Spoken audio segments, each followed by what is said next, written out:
आम लोगों को 2 पहिए वाहन में हेलमेट, इंश्योरेंस, पोल्यूशन सर्टिफिकेट समेत अन्य वाहनों को ड्राइविंग लाइसेंस ना होने पर फाइन देना पड़ता है या कभी उन्हें कोर्ट तक भेज दिया जाता है।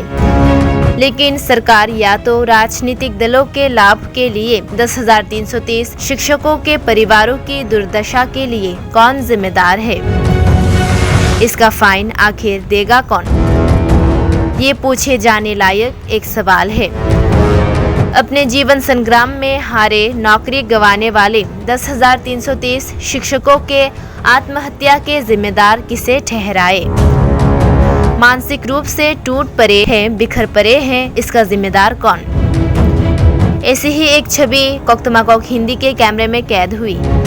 राजचंताए गांव के 10,330 बर्खास्त शिक्षक बुधा देववर्मा अपनी नौकरी गंवाने के बाद से मानसिक रूप से टूट जाने पर घर में हाथ पैर अचल अवस्था में पड़े हैं। घर का चूल्हा नहीं जलता, घर में खाना नहीं पकता, घर के लोग आंसू बहाए हुए हैं। प्रश्न उठाई जा सकती है, इसका जिम्मेदार कौन है? अवैध तरीके से नौकरी पर लेने वाले सीपीआईएम सरकार या फिर असत्य बोलकर वोट लेने वाले बीजेपी आईपीएफटी गठबंधन सरकार?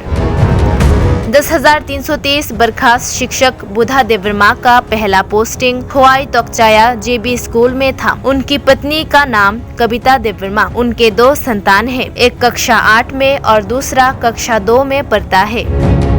अपने लाज को नजरअंदाज कर उनका परिवार त्रिपुरा के लोगों से मीडिया के जरिए मदद मांग रहा है। उन्होंने बाकी 10,330 शिक्षकों से भी उनकी पति के हालत का जायजा लेने का अनुरोध किया और जितना हो सके उन्होंने लोगों से मदद के लिए अनुरोध किया। यदि आप उनसे संपर्क करना चाहते हैं तो उनके कॉन्टैक्ट नंबर से जरूर संपर्क करें 8787 388 656।